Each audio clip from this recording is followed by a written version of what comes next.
Самал 3 шағын ауданында ауқымды жұмыстар басталды. Соған байланысты Юсупов көшесінде көлік қозғалысы уақытша тоқтатылған. Мұнда арнайы техниканың бірнешеуі қолданылуда. Диаметрі 2 метрді құрайтын ескі коллекторды жаңарту үшін алдымен осындағы жерді тегістеу, дайындау жұмыстары жүргізіліп жатыр. Су ресурстары маркетинг жекеменшік серіктестігінің 2023 жылға бекітілген инвестициялық бағдарламасы негізінде қазіргі таңда Баужан Момышұлы көшесінің бойымен Юсупов көшесінен бастап 77-ші камераға дейінгі диаметр 2000 мм құрайтын кәріз коллекторын қайта құру жұмыстары жүргізілуде. Жалпы ұзындығы 3473 метрді құрайды.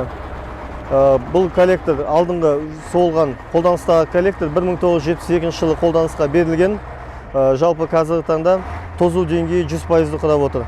Ескі құбыр әбден тозған, яғни су өткізуі өте төмен. Жауын шашын бола қалса, жаңбырмен еріген қар суы қаланың кәріз жүйесіне түседі. Оның тазарту деңгейі төмендеп, ескі коллектор жұмысы да нашарлай береді. Нәтижесінде жер үйлерді су басу қаупі туындайды.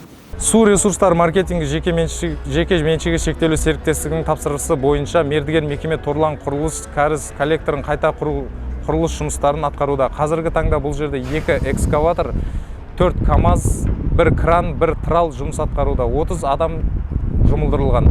Нысан өтпелі, келесі жылдың күз айында толық эксплуатацияға беру туралы хабарлаймыз. Су ресурстары маркетинг жауапкершілігі шектеулі серіктестігінің инвестициялық бағдарламасы аясында Шымкентте кәріз коллекторын қайта құру бойынша тағы бір жоба қолға алынған. Ол қаланың оңтүстік бөлігінде жүргізіледі. Ондағы жұмыстар туралы біз келесі материалымызда толыққанда айтатын боламыз.